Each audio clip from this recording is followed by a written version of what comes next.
Hello guys, நான் VK. இன்னைக்கு நம்ம என்ன பண்ணுறோம் பார்த்தீங்கன்னா புதுசாக ஒரு கேம் தான் ப்ளே பண்ண போகிறோம். இந்த கேம் தெரிஞ்சால் கமெண்ட் பண்ணுங்கள் கைஸ். புதுசாக வரவங்க யாராவது லைக் பண்ணுங்கள், ஷேர் பண்ணுங்கள், சப்ஸ்கிரைப் பண்ணுங்கள் கைஸ். கைஸ் கேம்குள்ளே போகலாம். ஃபஸ்ட்டு போகிறாங்க.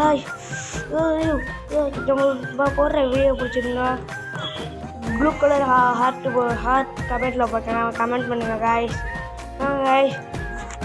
கைஸ் ஐயோ போயிட்டு இருக்காங்க கைஸ். ஃபஸ்ட்டு போயிட்டாங்க. சரி கார் எடுத்து ஐயோ நம்ம தான் லாஸ்ட்டில் இருக்கோம் போய்க்கு. ஜேசிபி இல்லாமல் போய் காரு நம்ம தான் லாஸ்ட்டில் இருக்கோம் கைஸ். ஜேசிபி இப்படி ஃபஸ்ட்டு போகிறோம் தெரியல கைஸ். லாஸ்ட்டு வந்துடும் பயமாக இருக்குது கைஸ். அவ்வளோதான் கைஸ். இப்போதைக்கு நம்ம தான் ஃபஸ்ட்டில் இருக்கோம் கைஸ். Car guys. கார் எடுத்து ஜெயிக்கப்புறம் கைஸ். ஜெயிச்சிட்டேன் கைஸ். Bye guys. அடுத்த வீடியோ சந்திப்போம். Tata, see you guys. இந்த வீடியோ முடிவடைகிறது. பாய்.